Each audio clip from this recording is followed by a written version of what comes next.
잠깐 제가 기도하고 시작하도록 하겠습니다. 하나님 감사합니다. 이 귀한 시간을 통하여서 마태복음 뒷조사 공부를 시작하려고 합니다. 하나님, 우리에게 하나님의 은혜를 허락하시고 정말 어려운 부분들이고 우리가 공부하기 힘든 내용들이지만 하나님께서 주신 귀한 지혜를 통해서 잘 이해할 수 있도록, 또한 하나님의 말씀인 마태복음을 통해서 우리에게 하시려는 말씀이 무엇인지를 잘 깨달아 알 수 있도록 주님께서 이 시간 인도하여 주시옵소서. 모든 걸 주님께 맡겨드리며 살아계신 예수님의 이름으로 기도드렸습니다. 아멘. 네, 오늘 마태복음 뒷조사 시작을 할 건데요. 먼저 우리 이 내용을 좀 같이 이야기를 해 보려고 해요.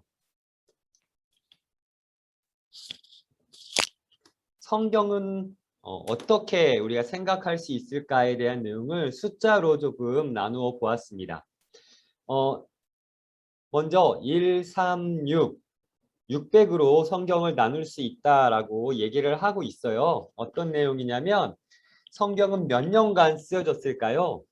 구약과 신약까지를 다 포함하면 얼마나 많은 기간을 가지고 성경이 쓰여졌을까라고 한다면 한 약 1600여 년간 쓰여졌다라고 이야기를 합니다. 그러니까 굉장히 오랫동안 주제가 하나인 성경이 쓰여진 것이죠. 1600여 년이나 쓰여진 성경이 하나의 주제를 가지고 있다고 한다면 여러분 믿어지십니까? 그것이 바로 이 성경이라고 하는 것이에요.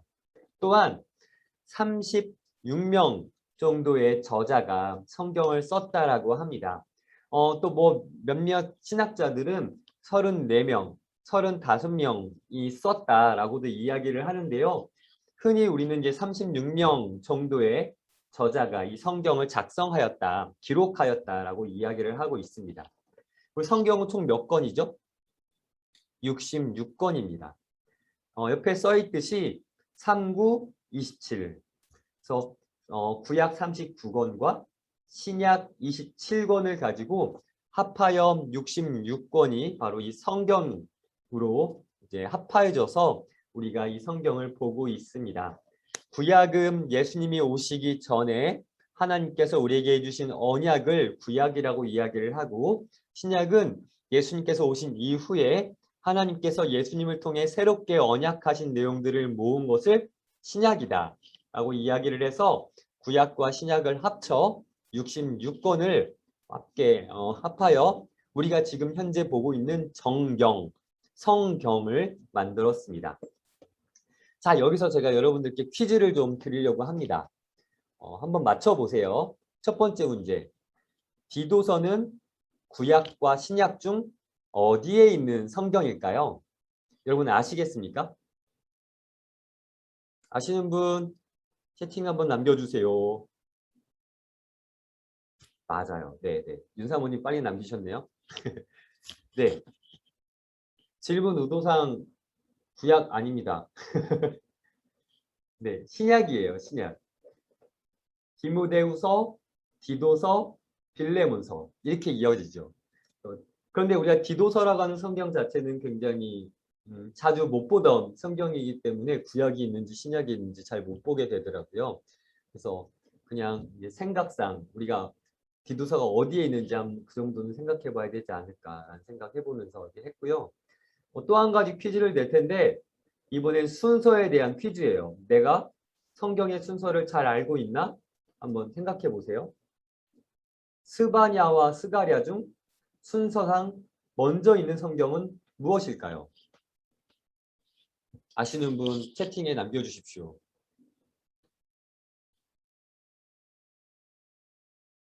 스가랴가 먼저 있을까요? 스바냐와 스가랴를 보신 적이 있으시죠? 예, 맞습니다. 네, 스바냐가 먼저예요. 그래서 나훔, 하박국, 스바냐, 학개, 스가랴, 말라기로 구약이 맞춰지죠.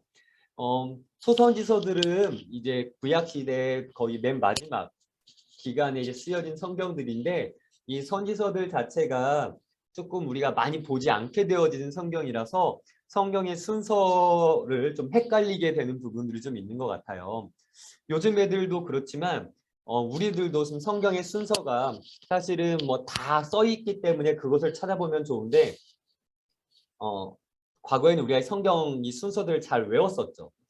이것들을 우리가 어느 정도 기억하고 있고 이걸 인식하고 있는 것들도 나름 우리에게 도움이 될 수 있을 것 같다는 생각을 합니다. 역사적인 부분들도 그렇고 선지자들의 기록상 우리가 어떠한 부분들을 어떻게 생각해야 될지도 이 성경의 순서가 어느 정도의 기준을 가지고 정해진 거기 때문에 중요한 것 같아요. 그래서 여러분들 성경에 대해 이해하실 때 성경의 순서들 또한 함께 외우시고 이해하고 계시면 성경 말씀을 보는 데 있어서 큰 도움이 되실 수 있을 거라고 생각합니다. 자, 이제부터 실제 내용들로 들어가 보도록 할 텐데요. 오늘 내용들은 조금 많이 어려운 부분들이 꽤 있어요. 그래서 가볍게 제가 여러분들과 함께 이야기해 보도록 하겠습니다. 자, 지난주까지 세 번째 이슈가 진행이 됐고요. 오늘은 네 번째 이슈에 대한 내용입니다. 챕터 4번에 대한 내용이죠. 마태복음의 독자는 누구인가? 그러니까 마태가 누가 읽었으면 하는 마음으로 썼을까에 대한 이야기입니다. 일반적으로 제가 저번에도 얘기했지만 마태복음의 독자는 유대인들에 대한 것이었어요. 여러분, 유대인들은 어떠한 사람들입니까? 하나님께서 선택하신 선택받은 선민으로서 하나님의 율법을 따르는 민족들을 이야기하는 것입니다. 그래서 그런지 그들은 예수 그리스도를 아직은 그들의 메시아로 받아들이지 않고 있죠. 그래서 여전히 지금도 메시아를 기다리고 있습니다. 어떤 메시아를 기다리고 있을지는 사람마다 다 다를 텐데요. 어쨌든 그 당시도 그렇고 지금의 유대인들도 그렇고 마찬가지로 하나님만 따르고 하나님의 율법을 중심으로 살고 있는 유대인들이 그 당시와 지금의 동일한 유대인의 모습이다라고 이야기를 할 수 있습니다. 그런데 조금 변화된 유대인들이 있었어요. 그 유대인들은 하나님을 따르지만 예수 그리스도를 인정하고 믿고 따르는 그런 유대인들이 있었습니다. 이들은 율법을 폐하신 예수님의 그 말씀을 따르는 유대인들로서 예수 그리스도를 따라가는 자들, 그리스도인이다, 성도다라고 불려졌던 그런 유대인들이었습니다. 실제적으로 이 마태가 쓴 이 마태복음의 독자는 이 두 부류의 사람들 중 어떤 부류의 사람들을 독자로 여기고 있었느냐? 바로 예수를 따르는 유대인, 율법을 폐하신 예수님의 그 말씀을 따르는 유대인들을 독자로 생각하고 그들에게 하나님의 말씀을 전하고자 이 마태복음을 작성하였습니다. 유대인은 구약의 율법을 지켜 사는 사람들이었습니다. 예수님의 말씀을 듣고 나서 어떠한 삶을 살아야 할지 또 혼란스러워할 거예요. 그래서 하나님의 율법과 예수님의 말씀이 서로 다른 것들을 이야기하는 부분들도 분명히 있었어요. 그래서 어떠한 것들을 선택하며 살아야 할지 혼란스러워할 것을 생각하면서 옳은 것을 선택할 수 있도록 기록한 성경이 바로 이 마태복음입니다. 율법이 중요해? 예수님이 중요해? 라는 질문이 있다면 둘 다 중요하지만 예수 그리스도가 율법을 폐하셨고 그 안에 예수님의 은혜로 그 율법 폐하신 곳을 채워주셨어요. 그래서 새 율법으로 하나님의 사랑과 하나님을 사랑하는 것과 이웃을 사랑하라 라고 하는 법을 우리에게 새롭게 허락해 주셨죠. 그래서 하나님께서 허락하신 말씀도 중요하지만 예수 그리스도께서 새롭게 하신 하나님을 향한 사랑 그리고 하나님께서 우리에게 허락하여 주시는 사랑 우리 주변의 이웃들을 향한 그 사랑을 하나의 법으로서 또한 예수 그리스도를 통해서 우리에게 허락해 주셨는데 그것 또한 인정하며 살아가는 유대인들. 그 유대인들을 향하여 마태는 올바른 것을 어떻게 선택해야 할지를 이야기해 주기 위해 이 마태복음을 작성하였다라고 이야기를 할 수 있습니다. 그러니까 어느 정도 예수님을 알게 되었고 믿게 되었고 이제 따라가야 하겠다라고 다짐한 유대인들을 향하여 이 마태복음을 작성하였다라고 하는 것이죠. 자, 이제부터 조금 어려운 내용인데요. 이제 5번째 이슈입니다. 실제적으로 이 마태복음 1장부터 나오는 족보, 그러니까 계보에 대한 이야기예요. 마태는 이 계보, 이 족보를 통해서 설명하려는 것이 무엇이었을까요? 뭐 간단하게 이야기하면 마태복음을 통해서 예수 그리스도가 구약에 예언되고 약속되었던 메시아이다라는 것을 이 족보를 통해서 또한 여러 가지 말씀들을 통해서 이야기하고 있는 것인데요. 특별히 이 마태복음 뒷조사에서 중요하게 이야기하는 한 단어가 있다면 바로 언약적 신실하심이라고 하는 단어였습니다.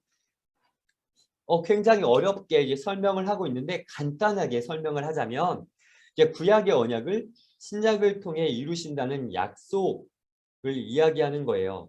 하나님의 언약은 신실하고 영원하고 변하지 않는 것인데 언약의 성취, 언약을 이루는 그 모든 과정 가운데 있어서 여러 가지 방식이 있을 수 있지만 그 방식의 변화가 있을 수도 있다라고 하는 거예요. 그러니까 구약의 예언이 그대로 딱 성취되어지는 것이 아니라 예수 그리스도를 통해서 새로운 방법으로 새로운 방식으로 이루어질 수 있게 된다라고 하는 것이죠. 이스라엘 백성들은 계속해서 죄를 짓고 하나님께 용서를 받고 죄를 짓고 용서를 받는 계속된 그런 순환 과정들을 이루어 가고 있습니다. 그러면서 이 이스라엘 민족뿐만 아니라 모든 민족들도 죄를 짓고 용서받고 죄를 짓고 구원받아야 하는 그런 과정에 대한 그런 과정을 받아들여야 된다라고 하는 그런 순환 과정에 대한 수용을 이 언약적 신실하심을 통해서 드러내고 있는 거예요.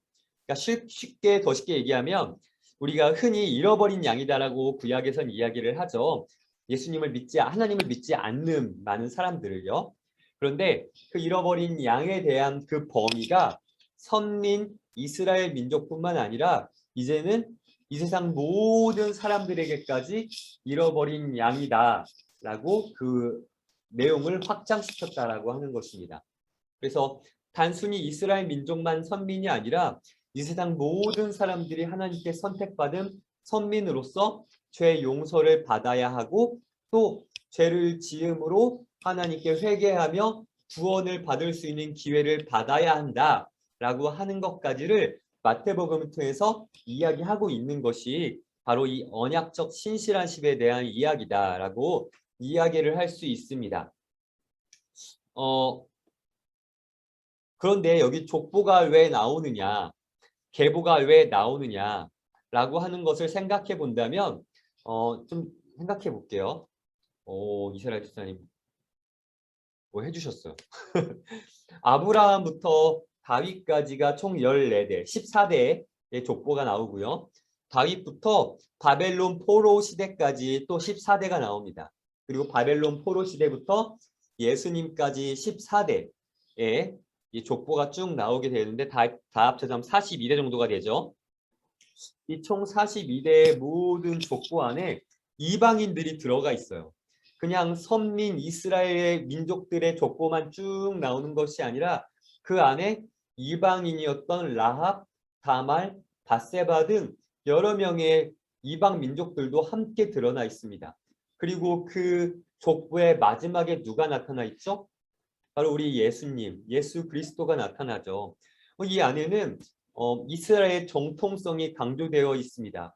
그러니까 이스라엘 선민, 선택받은 민족의 족보 안에 예수 그리스도가 들어감을 통해서 예수님께서는 선택받으신 분이다라는 것을 강조하고 있는 반면 이방인들이 그 족보 안에 들어감을 통해서 하나님께서는 예수 그리스도를 통해 구원받으려고 하는 민족이 단순히 이스라엘 민족이 아니라 다른 이방 민족들까지도 하나님의 구원 계획 안에 들어가 있다.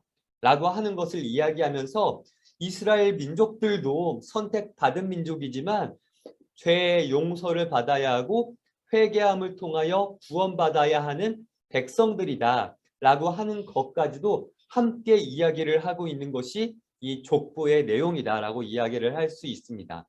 사실 우리가 신약을 딱 읽기 시작하면서 마태복음 그 1장을 딱 읽기 시작하면 족보가 쭈루루루루 나와요. 읽기 시작하면서 바로 위기가 닥쳐오죠. 누구 아들은 누구고 누구에서 또 14대가 나오고 누구의 또 14대가 나오고 그러다 보니까 읽기가 참 어려운데 이 내용 안에 다윗부터 아브라함부터 시작해서 다윗까지 14대가 맞는지 그리고 그 14대 안에 어떤 사람들이 들어갔고 이 사람들이 여기에 왜 들어갔을까? 이 사람은 어떤 믿음의 행동을 했을까? 이 사람의 자녀는 누구였고 이 자녀는 어떠한 것들을 통해서 예수 그리스도의 그 족보 안에 들어갔을까에 대한 생각을 하면서 족보를 읽어보면 물론 시간은 좀 걸리겠지만 나름 재미를 느낄 수 있을 것 같다라는 생각을 해보게 되어집니다. 예수님의 족보를 통해서는 우리가 하나님의 언약의 신실하심을 통해서 모든 민족이 하나님의 자녀로서 하나님께 선택받은 민족으로서 포함되어질 수 있는 기회를 제공받았다라는 사실을 깨닫게 되어진다라고 우리는 알 수 있게 되어집니다. 예수 그리스도를 믿고 따르는 모든 사람에게까지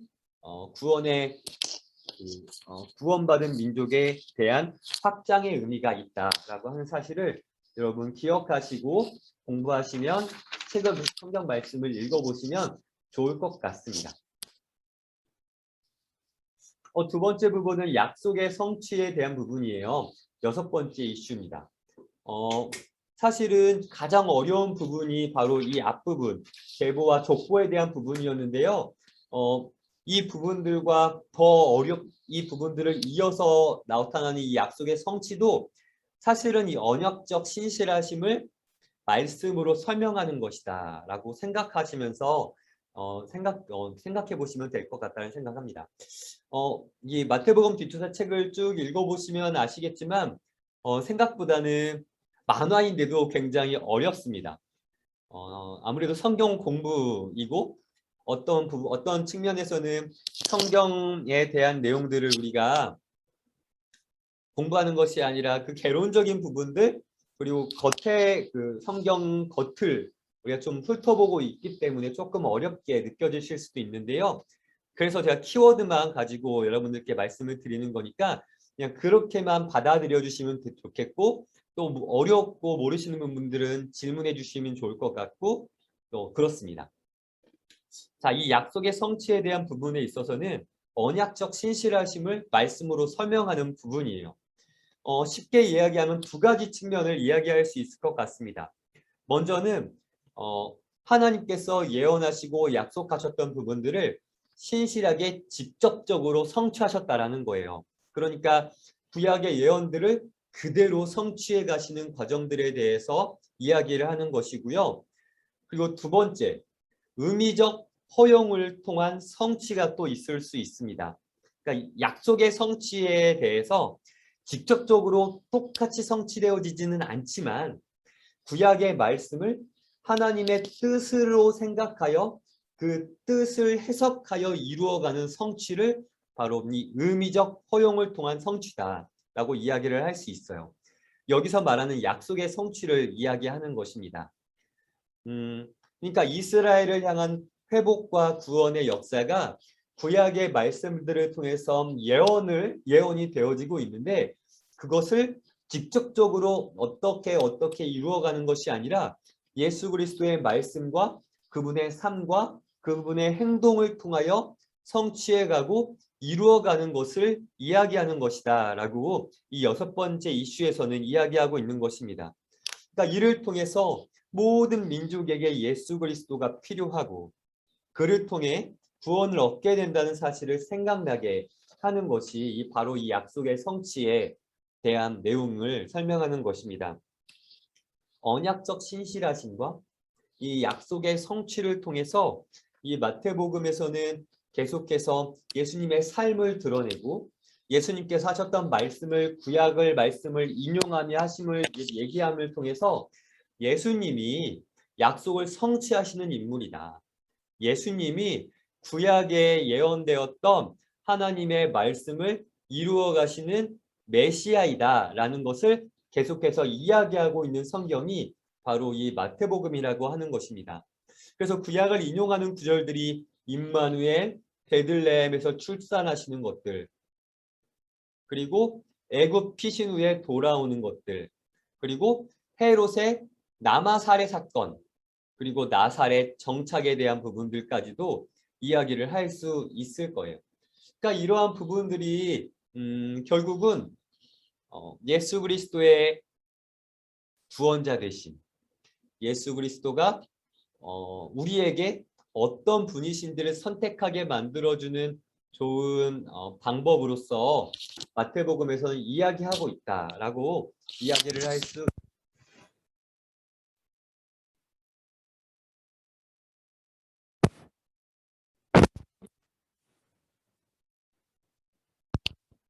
마태복음은 교회의 복음서다라고도 불리기도 합니다. 에클레시아라고 해서 이게 교회라고 하는 단어인데요. 교회의 복음서이다라고도 불리는데 왜 그러냐? 실제적인 권고들이 많이 나와 있다는 거예요.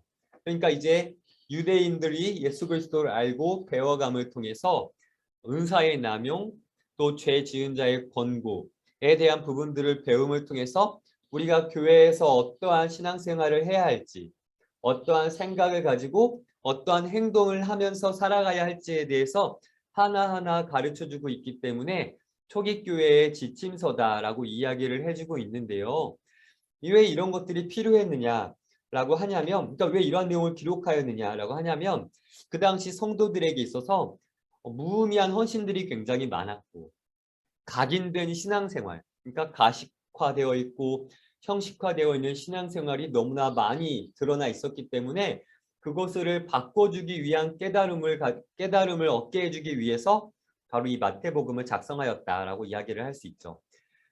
그러니까 초기 마태복음에서는, 그러니까 마태복음 1장과 전체적인 내용 안에서는 예수 그리스도가 어떤 분이신지를 이야기하면서 예수 그리스도를 통해 하나님의 아들 되심을, 그리스도 되심을 설명하기 위해 이제 초기 교회에 우리가 어떠한 모습을 가지며 또한 그 교회의 모습과 교회 행동과 교회의 생각과 우리 성도들의 모습들을 이제 드러냄을 통해서 우리 예수 그리스도 구원자 되신 예수 그리스도를 드러내는 창문으로서의 우리를 또한 배울 수 있게 만드는 그런 계기를 바로 마태복음을 통해서 나타내고 있습니다. 그래서 어떤 것이 옳은지 어떤 것이 그른지를 분별하지 못하는 이들에게 옳은 것이 어떤 것인지를 선택할 수 있도록 만들어주는 마태복음이 바로 오늘 이 마태복음 성경이다라고 이야기를 할 수 있겠습니다. 간단하게 제가 4, 5, 6, 7과에 대한 내용들을 여러분들께 중요한 이슈들만 골라서 설명을 드렸어요. 혹시 여러분들 중에 4, 5, 6, 7을 공부하시면서 궁금하신 점 있으셨으면 말씀해 주십시오.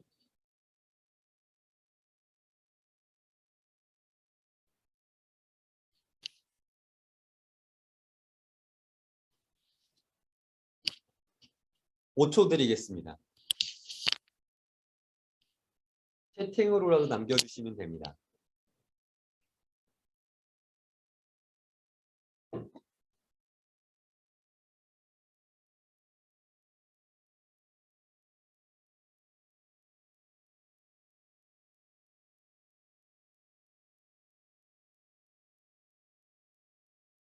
신약이 구약의 성취도 맞죠. 그런데 어쨌든 구약의 모든 말씀이 신약에서 다 성취되어지는 것은 아니니까요. 그리고 앞으로도 예수 그리스도를 통해서 성취해 가실 일들이 여전히 남아 있죠. 그것은 이제 곧 예수님께서 다시 이 땅에 내려오셔서 우리를 다스리시는 그것을 말씀하고 계시는 것도 나올 겁니다. 네, 감사합니다, 사모님. 자, 마지막 결론 내리고 마치려고 합니다. 마태복음을 통한 하나님의 뜻이 무엇일까요? 이 땅의 모든 백성이 하나님의 백성임을 나타내고 있는 것입니다. 우리가 하나님의 자녀이고 하나님의 백성으로서 이 자리 가운데 서 있다는 사실 또한 우리가 마태복음을 통해서 배울 수 있는 것 같습니다.